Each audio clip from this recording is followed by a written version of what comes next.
right.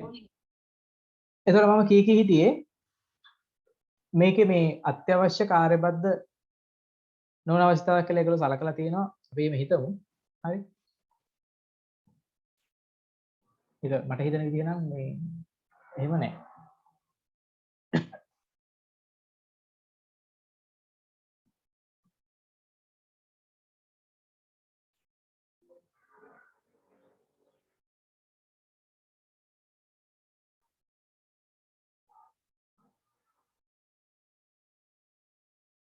මේකේ හදිසි ඇමතුම් මෙහෙයුම් පද්ධතිය ක්‍රියාවට නැංවීම සඳහා යද ක්‍රමවලින් නිර්දේශ කළ හැකි කවරක්ද කියලා අහනවා. ඒගොල්ලෝ අරන් තියෙන උත්තරේ විදියට 3. ඒ කියන්නේ C පමණි කියන එක. C වලදී වෙන්න බෑ C වලදී. මොකද හේතුව වැඩ දෙකක් එකපාර කරන්න බෑ මේ පද්ධතිය හදිසි ඇමතුම් නිසා අර අවදානම කියන එක තමයි ඒගොල්ලෝ අරන් තියෙන්නේ. නමුත් අවදානම එක ගත්තාම අර හදිසි ඇමතුමකදී ඒක නිර්වචනය කරන්න හරි අමාරුයි. සමාන්තරව ගත්තොත් වැඩ වැඩි හදිසි ඇමතුම හදිසි කියන එක ගත්තාම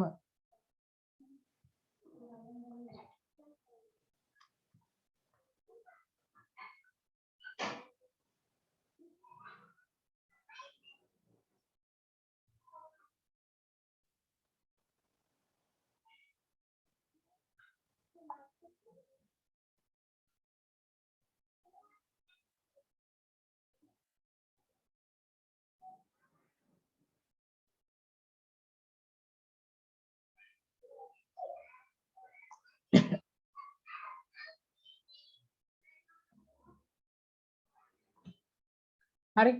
එතකොට ඒකෙදි මම නම් කියන්නේ සමාන්තර තමයි හොඳ කියලා. මාර්ටින් ස්කීම් එකේ දීලා තියෙන්නේ මේ රේඛීය තමයි රේඛීය එක තමයි හොඳ කියලා මම කියන්නේ. ඒගොල්ලෝ දීලා තියෙන්නේ සමාන්තර කියලා. හරි. එහෙම නැත්නම් සමාන්තර නම් ඉතින් කලා එකක් හොඳ වෙන්න ඕනේ. හරි. ඒ නිසා ඒක මම වැඩි හිතන්න එපා. ඒක අතහැරලා දාන්න. මේකෙදී මේකත් අදාළ නැහැ. බිටු 250 මේකේ කියනවා අත්‍යවශ්‍ය කාර්යබද්ධ නොවන. බිටු 256 ගුප්ත කේතනයක් භාවිත කරන්න ඕන කියන එක එහෙම අත්‍යවශ්‍යයි කියලා අපිට හිතන්න බෑ. ඒකත් අරලා දාන්න ඔය පොඩ්ඩක් අර සාමාන්‍යයෙන් මිනිස්සු හිතන විදිහට වඩා පොඩ්ඩක් මේ බාහිර විදිහට තමයි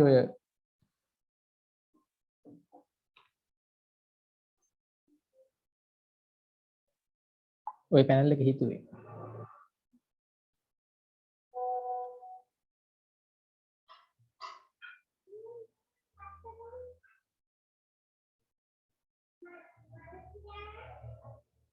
හරි. ඒගොල්ලෝ ටිකක් මේ අමුතු විදිහකට හිතුවේ මේ 2017 වෙනකම් පේපර්ස් හදපු පැනල් එක. සාමාන්‍ය මිනිස්සු හිතන්නේ පොඩ්ඩක් වෙනස් විදිහකට හිතුවේ. ඊට පස්සේ සෙට් එක ටිකක් සාමාන්‍ය විදිහට හිතනවා. අර MCQ ඉතින් ඔක්කොම අපි කරනවා දැන් පාස් පේපර්ස් කරනකොට උගන්න මතක ඇති මේ පසුදින දන්නවා නේ පාස් පේපර්ස් සාකච්ඡා කරනකොට අපි 18 19 20 විතරයි සලකන්නේ. මොකද හේතුව මේ ඊට කලින් ඒවා ඒ කියන්නේ සෙකන්ඩ් පේපර්ස් වල අත්‍යවශ්‍යම කොටස් ගැන කතා කරනකොට ඔය මොනවද නෙට්වර්කින් ප්‍රශ්නේ ඊට පස්සේ ලොජික් ගේට් ප්‍රශ්නේ තවලන ලොජික් ගේට් එක 2017 ප්‍රශ්නේ අවුලක් තියෙනවානේ. අවුලක් කියන්නේ මේ ඒගොල්ලෝ හිතන විදිහ පොඩි අවුලක් තියෙනවා. ඒ නිසා අපි ඒක කන්සිඩර් කරන්නේ නැහැ. තව මොනවද ඩේටාබේස් වලත් එහෙමයි. ඩේටාබේස් වලත් 2018න් පස්සේ තමයි 18 19 20 තමයි ඩේටාබේස් ප්‍රශ්නේ බොහොම හොඳට පැහැදිලිව තියෙන්නේ. කලින් ඒ වගේ නිකන් ඔහෙ මොනවා හරි ටිකක් දාලා තියෙනවා ඒගොල්ලන්ගේ ලොකුකම් පෙන්නන්න. හරි. ඒ නිසා මේ වගේ අනවශ්‍ය දේවල් ඉතින් තියෙනවා ඒක. ඒක ඉච්චර හිතන්න ඕනේ අපිට අවශ්‍ය ටික විතරක් අපි ගමු. එච්චරයි. හරි. අපි ඊළඟ එකත් බලමු.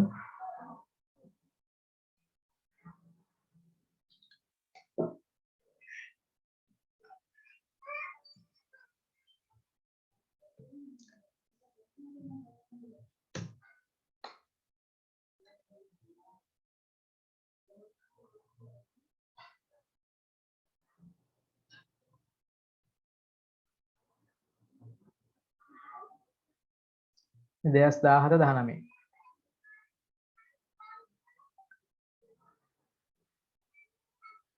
ආයකට වැරදිලා අර ප්‍රශ්නයක් ඇවිල්ලා තියෙනවා. මම අපි කලින් එකේ ඔය අන්තිමටම කතා කරපු ප්‍රශ්නේ නේද? ඒගොල්ලෝ අපි 17 එකක්. ආ 17. මේකට අපි ඒගොල්ලන්ගේ උත්තරේ දාලා යමු නැත්නම් ආයි වැරදි කියලා කියනවනේ දැන් අපි දන්නවනේ. දෙවෙනි එකේ ඉඳන් බලමු. මෙන්න මෙහෙම කියනවා. The following symbol appeared in a data flow diagram DFT of a sales information system represent blank containing payment details. අලෙවි කරන තොරතුරු පද්ධතියක දත්ත ගැලීම් සටහනක දක්වා ඇති පහත සංකේතය අඩංගු ගෙවීම් තොරතුරු නිරූපණය කරයි. මොකේක තියෙනද? ඔයගලන්ට පේනවා මෙතන T1M කියලා. T1M කියන්නේ temporary manual කියන එක. ඒක temporary manual කියලා කියන්නේ මේක කලිනුත් මේ වගේ ප්‍රශ්නයක් ඇවිල්ලා තිබුණා නේද? හැබැයි මේ ප්‍රශ්නෙට වඩා මේ ප්‍රශ්නේ චුට්ටක් වෙනස්. ඒ කියන්නේ ප්‍රශ්නේ අහලා දෙන විදිහ වෙනස්. නැත්නම් උත්තර ටික එහෙම ඔක්කොම එකම තමයි. හරි. උත්තරේ වෙන්නේ අංක 1 නේද?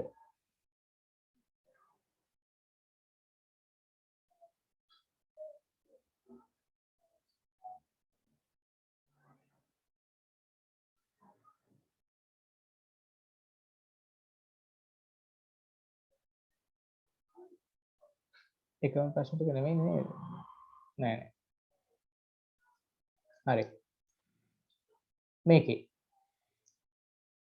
which of the following data flow diagram is correct with respect to the rules of data flow modeling? Data flow modeling වල නැත්නම් දත්ත සමුදාය දත්ත ගැලීම් ආකෘතිකරණයේ නීති රීතිවලට අනුකූලව එකඟ වෙන එක අහනවා.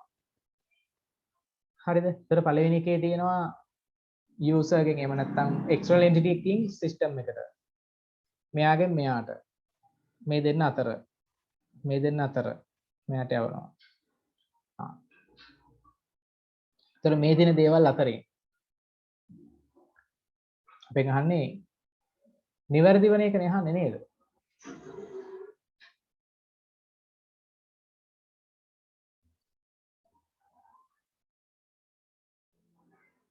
එතකොට මේකේ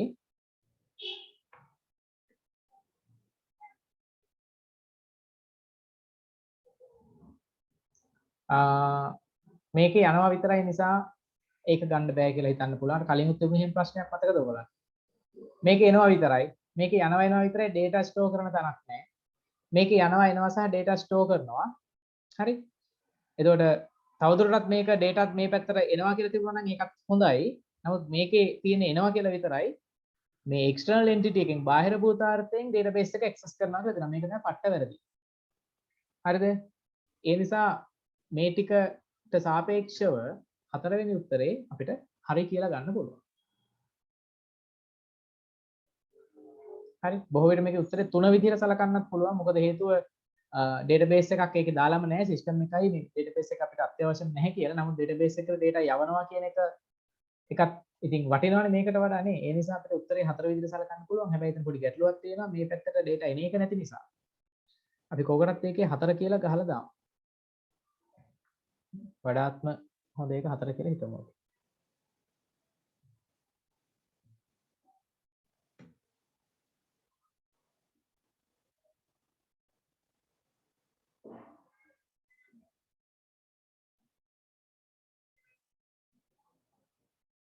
හරි.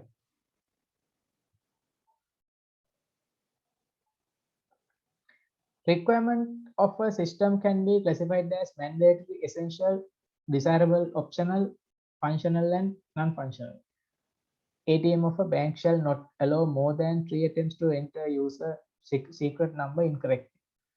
අත්‍යවශ්‍ය නොවන කාර්යබද්ධ සහ කාර්යබද්ධ නොවන ලෙස පද්ධතියක අවශ්‍යතා වර්ගීකරණය කළ හැක. බැංකුවක ATM යන්ත්‍රයක් පරිශීලකයෙකුට වැරදි ලෙස රහස් සංඛ්‍යා ඇතුළත් කිරීමට උත්සාහක අවස්ථා 3කට වඩා ඉඩ ලබා නොදිය යුතුයමය. ඒතර ඒක මොන જાති එකක්ද කියලා අහනවා. දැන් අපිට තේරෙන විදිහට නම් ඒක ATM එකෙන් පුද්ගලයෙක් කරන්නේ හඳුනා ගන්න පුළුවන් වෙන්නත් ඕනේ. අර ගෙස් කරන එක අවම කරන්නත් ඕනේ. නේද? ඒ නිසා ඒක අත්‍යවශ්‍ය මේක කාර්යබද්ධයි. පුද්ගලයෙකුට රහස් සංඛ්‍යා වැරදි ලෙස ඇතුළත් කරන්න ඉඩ නොදෙනවා කියන එක කාර්යබද්ධයි. නැත්නම් එහෙම වෙන එකෙක් ලොග් වෙලා අපේ සල්ලි ටිකත් එක්ක අරගන්නවා නේද? ඒ වගේම මේක අත්‍යවශ්‍ය දෙයක් වෙන්නත් ඕනේ. ඒ නිසා අපිට ඒක අංක 1 විදිහට සලකන්න පුළුවන්. අත්‍යවශ්‍ය කාර්යබද්ධ අවශ්‍යතාවයක් විදිහට ගන්න පුළුවන්. Which of the following organs is a part of a closed system of the human body? සංවෘත පද්ධතියක කොටසක් වෙන්නේ කොයි එකද කියලා අහනවා. සංවෘත පද්ධතියක කොටසක් විදිහට අපිට ගන්න පුළුවන් හෘදයනේ. මොකද හේතුව හෘද සංසරණ පද්ධතිය සංවෘතයි, වැහිලයි තියෙන්නේ.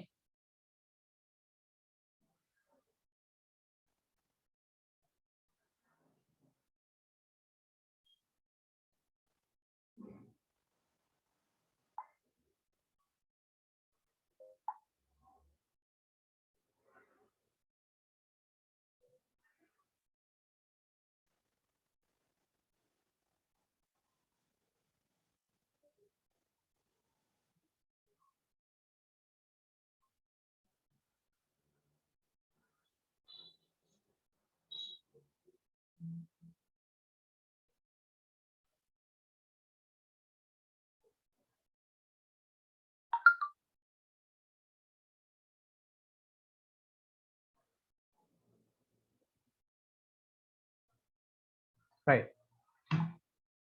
ඊළඟට consider the following system implementation methods. පද්ධති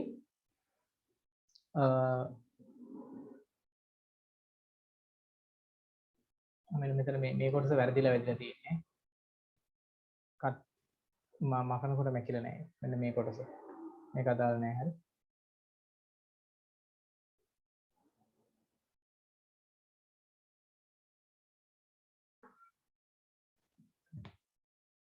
Consider the following system implementation methods.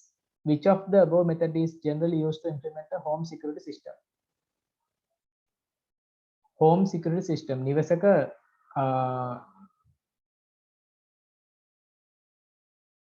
ආරක්ෂාව සම්බන්ධයෙන්. හරි. එතකොට මෙතනදී අපිට ආරක්ෂාව සම්බන්ධයෙන් තියෙන පද්ධතියක ගෘහස්ත ආරක්ෂක පද්ධතියක් ක්‍රියාත්මක කිරීම වගේ අවස්ථාවකදී අපිට ආරක්ෂාව සම්බන්ධව නිසා මේක පැරලලි වුණා නම් හොඳයි, සමාන්තර වුණා නම් හොඳයි. නේද? ඊළඟට මේක එක පැත්තකට අලුත් සිස්ටම් එක අනිත් පැත්තට පරණ සිස්ටම් එක විතරක් තියලා හරියන්නේ. අර කලින් එකේදීත් අපි කතා කරේ. එහෙනම් ඒක පැරලලි මේ නියාමක ක්‍රමය හරියන්නේත් නැහැ. පේස් කියන එක හරියන්නේත් නැහැ. රේඛීය කියන එක හරියන්නේත් නැහැ. මොකද හේතුව ආරක්ෂාව සහතික කරගන්න බැරුව යනවා එකපාර සිස්ටම් එක අවුල් ගියොත් එහෙම කොහොමද? ඒ නිසා අපිට මේකට සමාන්තර කියන එක තමයි ගන්න වෙන්නේ. උත්තරේ C විදිහට හඳුනා ගන්න පුළුවන්.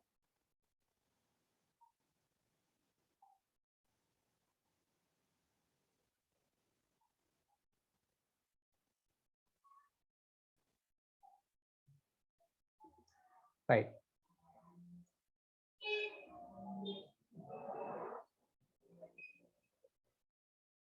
Consider the following task. හරි. Identify the problems in existing system. පහත් දැක්වෙන කාර්යයන් සලකා බලන්නලු. දැනට පද්ධතියේ පවතින ගැටලු හඳුනා ගැනීම. විකල්ප විසඳුම් යෝජනා කිරීම. තොරතුරු පද්ධතියේ අවශ්‍යතාවලට ප්‍රමුඛත්වය අනුව පෙළ ගැස්වීම. තොරතුරු පද්ධතියේ අවශ්‍යතා ප්‍රමුඛත්වයට අනුව පෙළ ගැස්වීම. ඉහත කාර්යවලින් පද්ධති සංවර්ධන ජීවන චක්‍රයේ මූලික විමර්ශනයේදී සිදු කරන දේවල් මොනවද කියලා අහනවා. හරි. මූලික විමර්ශනයේදී සිදු කරන දේවල් මොනවද කියලා අහනවා. right. එතකොට දැනට පවතින පද්ධතියේ ගැටලු හඳුනා ගැනීම. දැනට පවතින පද්ධතියේ ගැටලු හඳුනා ගැනීම කියන එක මූලික විමර්ශනයේදී තියෙන්න ඕනේ. විකල්ප විසඳුම් යෝජනා කියන තොරතුරු පද්ධතියේ අවශ්‍යතා ප්‍රමුඛත්වයට අනුව පෙළ ගැස්වීම අවශ්‍යතා විශ්ලේෂණයේදී කරන ක්‍රියාවක් නේද? ඒ නිසා විකල්ප විසඳුම් යෝජනා කිරීම කියන එකත් අර ගැටලු හඳුනා ගැනීමේදී වෙන්න ඕන දෙයක්. ඒතර A සහ B කියන එක අපිට ගන්න පුළුවන්. ඉතුරු එක ගන්න බෑ. එහෙනම් උත්තරේ වෙන්නේ අංක 2.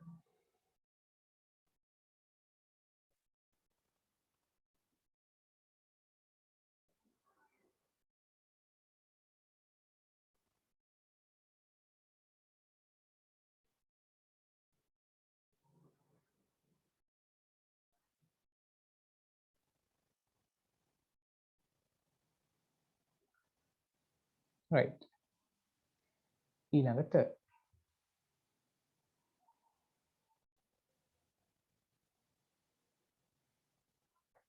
එහෙනම් මේකේ අහලා තියෙනවා මේ සිස්ටම් ඇනලිසිස් ගැන. ඒකේ තියෙන ශක්්‍යතා අධ්‍යයනය කියන එක.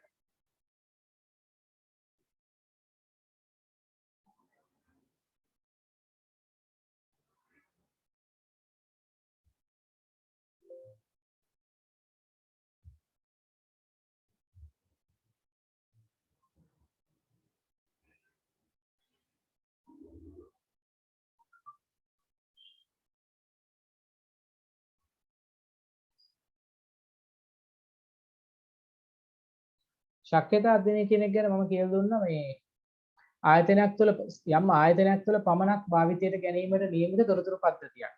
ඒ කියන්නේ ආයතනය තුළට අදාළව ආයතනයේ ක්‍රියාකාරීත්වය හඳුනා ගැනීමට පමණක් භාවිතා කරන තොරතුරු පද්ධතියක සිදු කිරීමට බලාපොරොත්තු වෙන තොරතුරු පද්ධතියක් ගත්තොත් එහෙමයි.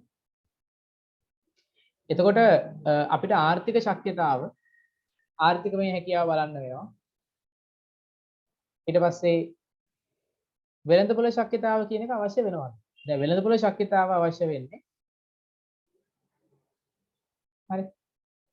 වෙළඳපොළ ශක්්‍යතාව කියන එක අවශ්‍ය වෙන්නේ කොයි වගේ වෙලාවටද බාහිරයත් එක්ක සම්බන්ධ වෙන අවස්ථාවල. මෙහෙයුම් ශක්්‍යතාවය ආයතනයේ අභ්‍යන්තරයට අදාළව අවශ්‍ය වෙනවා. ඊළඟට සංවිධානමය ශක්්‍යතාව. සංවිධානමය හැකියාව අපිට අවශ්‍ය වෙනවා මේ ආයතනය තුල ක්‍රියාකාරීත්වයේදී. හරි.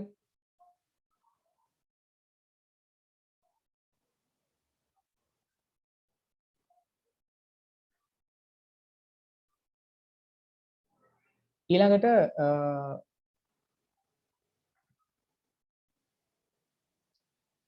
තාක්ෂණික ශක්්‍යතාව. ආයතනය තුල ක්‍රියාකාරීත්වය සඳහා නම් තාක්ෂණික ශක්්‍යතාවයක් අවශ්‍ය වෙනවා.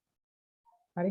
ඉතින් එතකොට මෙතනදී අපිට අර බාහිරයත් එක්ක සම්බන්ධ වෙන්නේ නැතුව යම් ආයතනයක් තුළ පමණක් සිදුවන ක්‍රියාකාරීත්වයක් නිසා අපිට පුළුවන් මෙතනදී වෙළඳපොළ ශක්්‍යතාවය කියන එක අවශ්‍ය වෙන්නේ නැහැ කියලා කියන්න පුළුවන්. right. ඒතර උත්තරය වෙන්නේ අංක 2.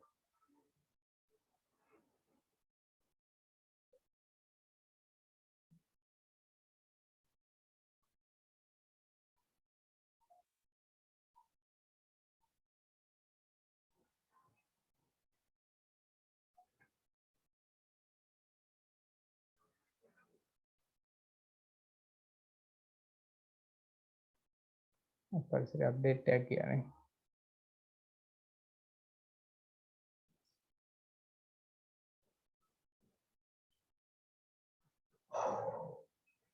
ආයි මුල ඉඳන් දාගෙන යන්න වෙනවා. උගහට දාගෙන යම් ප්‍රකාර.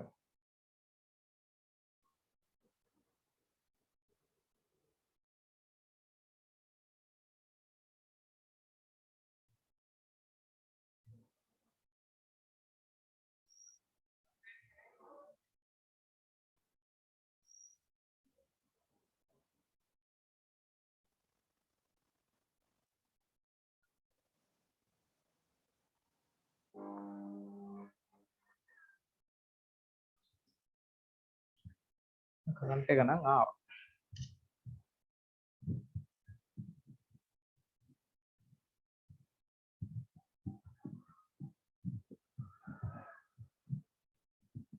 ගහපුවා ටික මුකුත් නැත. අපි නිකන් බලාගෙන යන්නේ.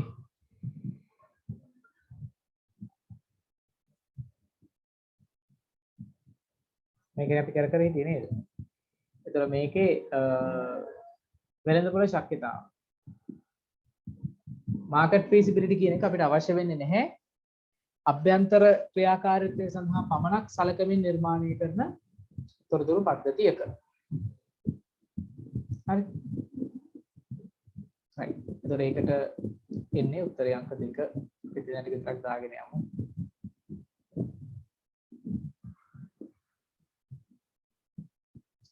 මොකක්ද කනෙක්ෂන් අවුලක් මොකක් හරි ඉඳ වෙන්න ඕනේ.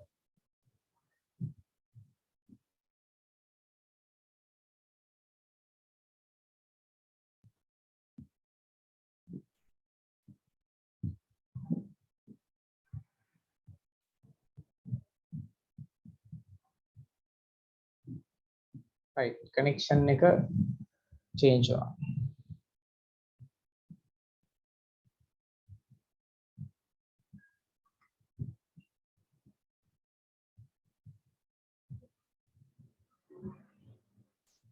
right ඊළඟ මේක කියනවා consider the following software development life cycle models spiral waterfall rapid application development. අපිට කියනවා මෙහෙම which of the above requirement definition and finalizing requirements in the early phases of a life cycle.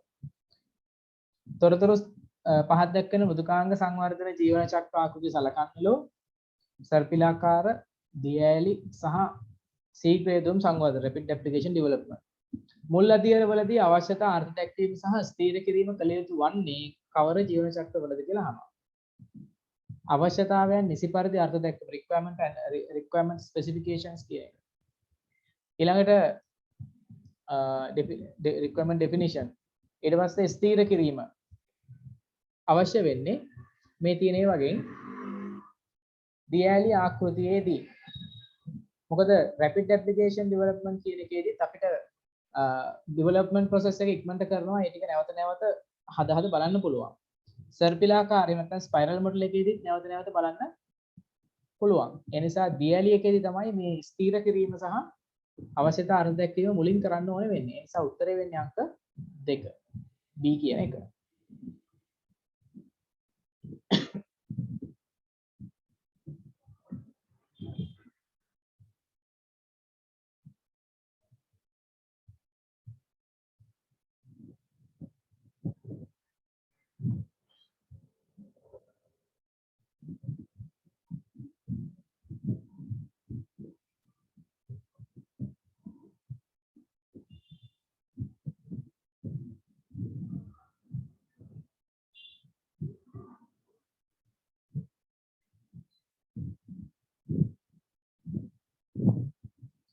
Right. Ilake, consider the following statements regarding structured and object-oriented software development methodologies. Structured එකයි object-oriented methodology එකයි. ඒ කියන්නේ ව්‍යුහගත ක්‍රමවේදයයි වස්තු නැඹුරු ක්‍රමවේදය අතර පහත් දක්වන ප්‍රකාශ සලකන්නලු. ව්‍යුහගත විශ්ලේෂණ සහ නිර්මාණ ක්‍රමවේදයේ පද්ධති ශ්‍රිත දූරාවලියක් ලෙස දක්වයි. function hierarchy එකක් විතර මේක structured analysis and design කියන method එක hierarchical තමයි. hierarchical කියන්නේ මේ එකකට පසු එකක් ලෙස මේ process එක run වෙනවා. ඒ කියන්නේ මේ software development process ටික one by one after one මේ execute වෙනවා. එකකට පස්සේ එකක් ලෙස තමයි ක්‍රියාත්මක වෙන්නේ. ඒ නිසා ඒක ශ්‍රිත කියන එක හරි. ඊළඟට B කියන එක structured design is a system of interacting objects. ව්‍යුහගත නිර්මාණය කියන එක අන්තර්ක්‍රියාකාරී වස්තු අඩංගු පද්ධතිය කියන එක වැරදි. මොකද අන්තර්ක්‍රියාකාරී වස්තු අඩංගු කියලා කියන්නේ වස්තු කියන්නේ වස්තු නැඹුරු. එහෙම නැත්නම් object oriented. ඒ නිසා ඒක වැරදි. හරි. මේක හරි.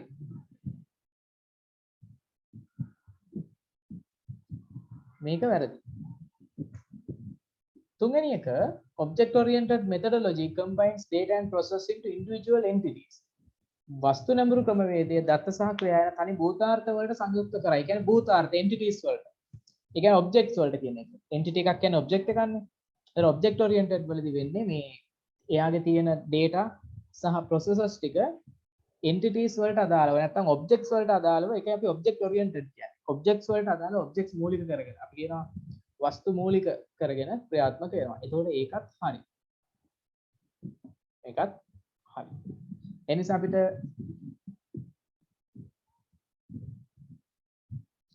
object oriented කියලා කියන්නේ අපි system එකක් develop කරනකොට objects මූලික කරගෙන හදනවා නම් උදාහරණයක් විදිහට මෙහෙම හිතන්න ඔය වර්ග දෙක structured method එකයි නැත්නම් ව්‍යුහගත ක්‍රමවේදය.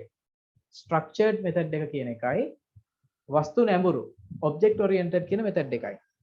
හිතන්න අපි පාසලකට තොරතුරු පද්ධතියක් හදනවා කියලා. එතකොට මේ පාසලකට තොරතුරු පද්ධතියක් හදනකොට අපිට හදන්න පුළුවන් එක ක්‍රමයක් තමයි තොරතුරු පද්ධතිය හදනවා නාම ලේඛන ලකුණු කිරීමට එක මොඩියුල් එකක්. ඊට පස්සේ ළමයින්ගේ ලකුණු ඇතුළත් කිරීමට තව මොඩියුල් එකක්. ළමයින්ගේ මුදල් ගෙවීම සම්බන්ධව තව මොඩියුල් එකක්. ඉන්ටර්ෆේස් එක මොඩියුල් එකක් එහෙම නැත්නම් ඉන්ටර්ෆේස් එකක්. ඊට පස්සේ බාහිර ක්‍රියාකාරකම් සම්බන්ධව තව ඉන්ටර්ෆේස් එකක් වශයෙන් හදනවා. එතකොට එතනදී තියෙන ක්‍රියාකාරකම් අනුපිළිවෙල තමයි අපි යොදාගන්නේ. ඒ කියන්නේ පාසලේ සිදුවෙන ක්‍රියාකාරකම් අනුපිළිවෙල අනුව තමයි අපි සිස්ටම් එක හදන්නේ. සිස්ටම් එකේ තියෙන කොටස් ටික හදන්නේ. එහෙම නැත්නම් අපිට තව ක්‍රමයක් තියෙනවා. පාසලේ සිටින වස්තුන් හඳුනගෙන විදුහල්පති සඳහා එක මොඩියුල් එකක්. ශිෂ්‍යයා සඳහා එක මොඩියුල් එකක්. ඒතකොට ශිෂ්‍යයාගේ මොඩියුල් එකේ පැමිණීම ලකුණු කරන්නේවද, ලකුණු දාන්නේවද, මුදල් ගෙයින්ද ඔක්කොම තියෙනවා. ඊට පස්සේ ටීචර් කියලා එක මොඩියුල් එකක්. ඊට පස්සේ නන් ඇකඩමික් ස්ටාෆ් කියලා තව මොඩියුල් එකක්. ඒක පුද්ගලයෝ මූලික කරගෙන හදනවා. එහෙම නැත්නම් ක්‍රියාවලීන් මූලික කරගෙන හදනවා. ඒතර පුද්ගලයා වශයෙන් කියන්නේ පුද්ගලයන් සඳහා අනන්‍ය වෙච්ච ප්‍රෝග්‍රෑම්ස් හදනවා නම් අපි ඒකට කියන ඔබ්ජෙක්ට් ඔරියන්ටඩ් මෙතඩ් එක කියලා.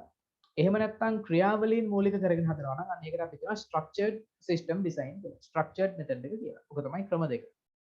ඔබ්ජෙක්ට් ඔරියන්ටඩ් කියවම පුද්ගලයා ඔබ්ජෙක්ට් එකක් මූලික කරගෙන සිස්ටම් එක හදන්නේ. ඔබ්ජෙක්ට්ස් වලට තමයි ඉන්ටර්ෆේස් හදන්නේ. අනිත් එක ස්ට්‍රක්චර්ඩ් මෙතඩ් එකේදී ක්‍රියාවලීන් මූලික කරගෙන ස්ට්‍රක්චර් බේස් මේ ප්‍රොසෙස් බේස් තමයි යන්නේ. හරි. එතකොට මේකේ උත්තරේ වෙන්නේ 3යි.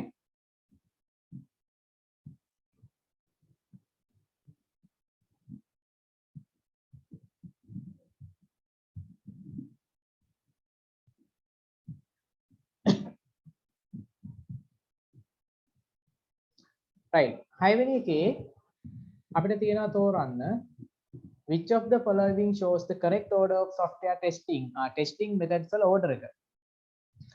ඔයගොල්ලන්ට මතක ඇති මුලින්ම කරන්නේ unit testing ඒකක පරීක්ෂාව. ඒ නිසා පළවෙනි උත්තරේ අන්තිම උත්තරේ දෙකම වැරදි. ඊළඟට ටෙස්ටිං වල ඔයගොල්ලන්ට මතක ඇති අන්තිමට කරන්නේ acceptance testing.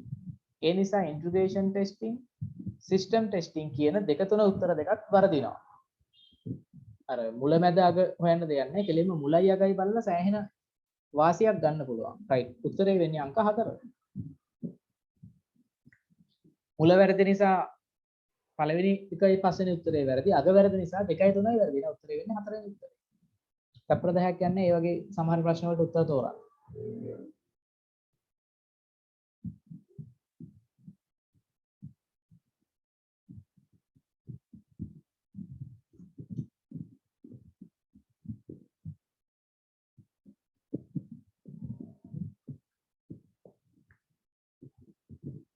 උත්තරේ 4 ආවෙකට.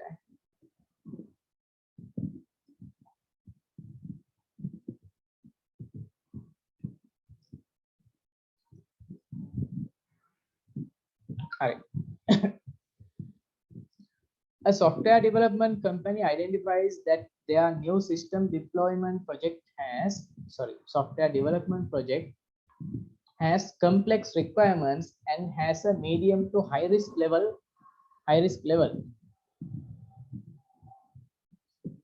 Further, an evaluation of needed to clear the requirements and significant changes are expected during the system development. What is the most suitable software development process model for this project? මෙන්න මෙහෙම කියනවා. මෘදුකාංග සංවර්ධන සමාගමක් තම නව පද්ධති සංවර්ධන ව්‍යාපෘතිය අලුත් ව්‍යාපෘතිය සංකීර්ණ අවශ්‍යතා වලින් සමන්විත බවත්. කියන අවශ්‍යතා ගොඩක් තියෙනවා. ඒවා සංකීර්ණයි. මධ්‍යම සිට ඉහළ දක්වා අවදානම් මට්ටමක් ඇති බවත් හඳුනා ගන්න. ඒ කියන්නේ රිස්ක් එක වැඩි. රිස්ක් එක වැඩි කියන්නේ මේකේ තොරතුරු වෙනස් වෙනවා. ඊට පස්සේ මේක ෆේල් වෙන්න තියෙන රිස්ක් එක වැඩි බව හඳුනා ගන්නවා. තවද අවශ්‍යතා පැහැදිලි කර ගැනීමට ඇගීමක් අවශ්‍ය බවත් පද්ධති සංවර්ධන ක්‍රියාවලියේදී අවශ්‍යතා පැහැදිලි කර ගැනීමට ඒ කියන්නේ රික්වයර්මන්ට්ස් ටික නැවත නැවත මේ පැහැදිලි කර ගන්න වෙනවා. එකපාර ගොඩ දාගෙන දඩබඩ ගාලා යන්න බෑ. පද්ධති සංවර්ධන ක්‍රියාවලියේදී සැලකිය යුතු වෙනස්කම් අපේක්ෂා කරන බවත් හඳුනා ගනී. සැලකිය යුතු වෙනස්කම් සිද්ධ වෙන්න ඉඩ තියෙනවා කියලා හඳුනා ගන්නවා. ඒ කියන්නේ කියන දේ කරන්නේ කරන දේ කියන්නේ නැති සීන් එකක් තියෙනවා. මෙම ව්‍යාපෘතිය සඳහා වඩාත්ම සුදුසු මෘදුකාංග සංවර්ධන ක්‍රියාවලිය ආකෘතිය වන්නේ. එහෙනම් මෙතනදී හරියන්නේ කොයි එකද කියලා අහනවා. දැන් මෙතනදී මේ ව්‍යුහයන් පැහැදිලි නැති නිසා වඩාත් සුදුසු වෙන්නේ නැවත නැවත පරිශීලකයා සමග සම්බන්ධ වෙමින් අවශ්‍යතා වෙනස් කරනකොට ඒවා වෙනස් කරලා හඳුනාගෙන ක්‍රමයෙන් ඩෙවලොප් කරන නැත්නම් සංවර්ධනය කරන ක්‍රියාවලියක් තමයි ඕනේ වෙන්නේ. අර කෙලින්ම අවශ්‍යතා ටික ඔක්කොම නිශ්චිත කරගෙන වැඩේ පටන් ගෙන ඉවර කරගෙන යන්න පුළුවන් ඉවර කරගෙන යන්න පුළුවන් රැපිඩ් මෙතඩ් එකයි ඊට පස්සේ වෝටර්ෆෝල් මොඩල් එකයි මේකට හරියන්නේ නැහැ. මේක නැවත ඒ කියන්නේ අදහස් ගන්නවා නැවත සංවර්ධනය කරනවා. නැවත අදහස් ගන්නවා නැවත සංවර්ධනය කරනවා. ආනේ මෙතඩ් එක ඕනේ. එහෙනම් ඒකට සුදුසු වෙන්නේ මෙතන තියෙන මොඩල්ස් වලින් සර්පිලා ආකෘතිය. එහෙම නැත්නම් ස්පයිරල් මොඩල් එක. උත්තරේ වෙන්නේ 4.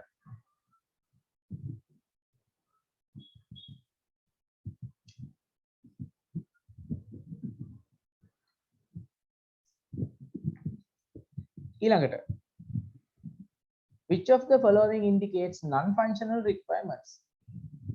කාර්යබද්ධ නොවන අවශ්‍යතා පෙන්වන්නේ මොකේද කියලා අහන්න. right? A user shall be allowed to upload an image to the system to be used as his or her profile picture. පද්ධතියකට රූපයක් Tamanගේ පැතිකඩ ඡායා රූපය profile picture එකට ඔන්න සුද්ධ සිංහල වචනයක් තමයි පැතිකඩ ඡායා රූපය. ලෙස පද්ධතියද උඩුගත කිරීමට පරිශීලකයට අවස්ථාව තිබිය යුතුයි. ඔව් සාමාන්‍යයෙන් මොකක් හරි සිස්ටම් එකකට Tamanගේ ප්‍රොෆයිල් පික්චර් එකක් දාන්න තිබුණා නම් ඒක කාර්යබද්ධයි නේද? ඒතර එයාව හඳුන ගන්න පුළුවන් නේ. රයිට් ඒක කාර්යබද්ධයි.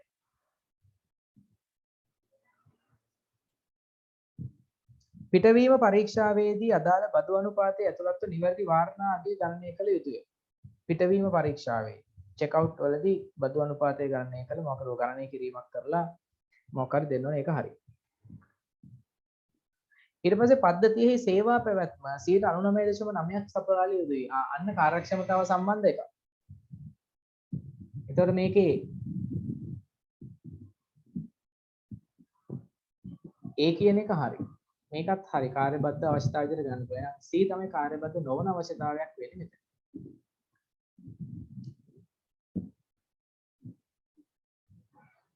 දැන් උත්තරේ වෙන්නේ අංක 3.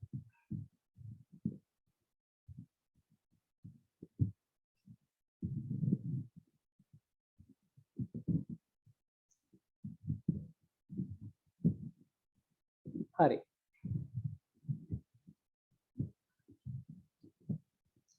ඊළඟට මේක කියනවා what is the correct statement related to system deployment? පද්ධති යෙදීම පද්ධති ස්ථාපනය කිරීම සම්බන්ධ නිවැරදි ප්‍රකාශනය. Direct deployment is the most complex and the slowest form of deployment. ඍජු ස්ථාපනයලු වඩාත්ම සංකීර්ණ මෙන්ම සෙමෙන් ක්‍රියාත්මක වන ක්‍රමය.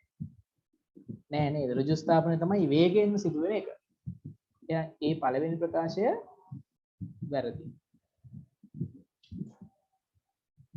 නියම ස්ථාපනයේදී සියලුම පරිශීලකයන්ට ආරම්භයේදී පද්ධති භාවිතා කිරීමට අවස්ථාව ලැබේ. නියම. In pilot deployment, all the users have the ability to use the system at the beginning. නෑ නේද? pilot implementation එකේදී නැත්තම් නියම ස්ථාපනයේදී එක කණ්ඩායමකට විතරයි මේක ලැබෙන්නේ. ඒ නිසා මේකත් වැරදි. In parallel deployment, old and new system are used at the same time. සමාන්තර ස්ථාපනයේදී පැරණි සහ නව පද්ධති එකවර ක්‍රියාත්මක වෙනවා. ඒක හරිනේ. ඒක තමයි හරි එක. එහෙම වෙනවා කියලා අපි කතා කරන්නේ right. Phased deployment do not allow users to develop skill required for new system gradually. අවදි ස්ථාපනයේ මගින් පරිශීලකයන්ට නව පද්ධතිය පිළිබඳ අවශ්‍ය වන ශිල්ප ක්‍රම ක්‍රමානුකූලව වර්ධනය කරගෙන අවස්ථාව ලබා නොදේ. නොදේ කියන එක වැරදි. අවදි ස්ථාපනයේදී එක අවදීන් අවදියට ස්ථාපනය කරන නිසා ක්‍රමක්‍රමයෙන් ඒ කොටස් වලට හැඩ ගැහෙන්න අවස්ථාව ලබා දෙනවා. ඒ නිසා ඒක 4 වෙනි එක හරි. sorry අවස්ථාවක් ලබා නොදේ කියලානේ කියන්නේ. ඒ නිසා ඒක වැරදි ඈ. නොදේ කියලානේ කියන්නේ. Phased deployment means the entire system is used in one location. නෑ phased deployment එහෙම නැත්නම් අවදි ස්ථාපනය කියලා කියන්නේ මුළු පද්ධතියම එක ස්ථානයක ස්ථාපනය කරනවා නෙමෙයි. පද්ධතියේ කොටසක් එක ස්ථානයක භාවිතා කරනවා කියන එක තමයි ඒකේ අදහස. එතකොට ඒකට වෙන්න උත්තරය අංක 3.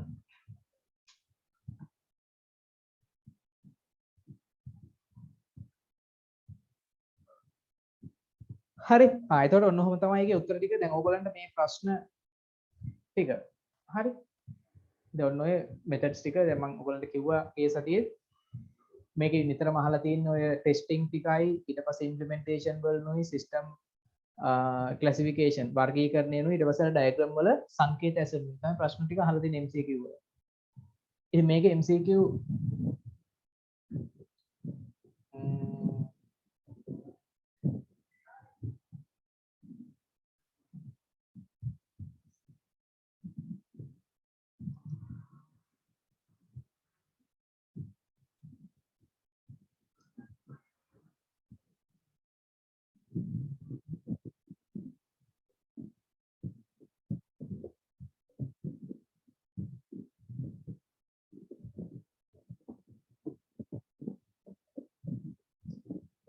Excel එක open කරගන්නකම්.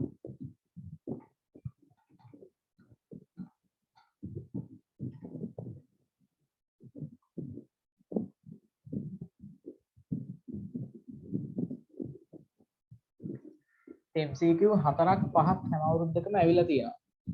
ඉතින් කෙලිම MCQ එකට ලකුණක් එනවා. ලකුණ ඒ කියන්නේ 100න් එක ලකුණක් විදියට. A level paper එකේ එන 100න් ලකුණක් විදියට එක MCQ එකක් කරනවා. ඉතින් ඒ නිසා මේකේ එන MCQ 4ක් හෝ 5ක ප්‍රමාණය පොඩක් පාඩම් කරලා බොහොම කල්පනාවෙන් බොහොම ලේසියෙන් ඒ කියන්නේ බොහොම ඉක්මනින් මේකට ලකුණු ගන්න පුළුවන්. ඒ ප්‍රශ්න ටික ඉක්මනට ගොඩ දාගත්තොත් ඒක ඔයගලන්ට පහසුවක් වෙනවා. හරි.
විනාඩිය ඉතින් ඩිස්කනෙක්ට් වෙන්න. එතකොට ආයි කනෙක්ට් වෙන්න. මේ ඔයගලන්ට පෙන්වුවොත් එහෙම මේ MCQ ඇනලිසිස් එකේ මේ සිස්ටම් පාඩමේ 2011 3යි 2012 නෑ. ඔව් 2012 3යි 2013 ප්‍රශ්න 5ක් විතර තියෙනවා. 14න් ප්‍රශ්න 3යි 15න් 3යි 16න් 6යි 17න් 6ක් විතර තියෙනවා. 18න් ප්‍රශ්න 2යි 4යි 5ක් තියෙනවා. 19න් ප්‍රශ්න 4ක් තියෙනවා. හරි. ඒතර අනිවාර්යෙන් ප්‍රශ්න 5ක් ප්‍රශ්න 4ත් 6ත් අතර ප්‍රමාණයක් මේ සිස්ටම් ඩෙවලොප්මන්ට් පාඩමෙන් එනවා.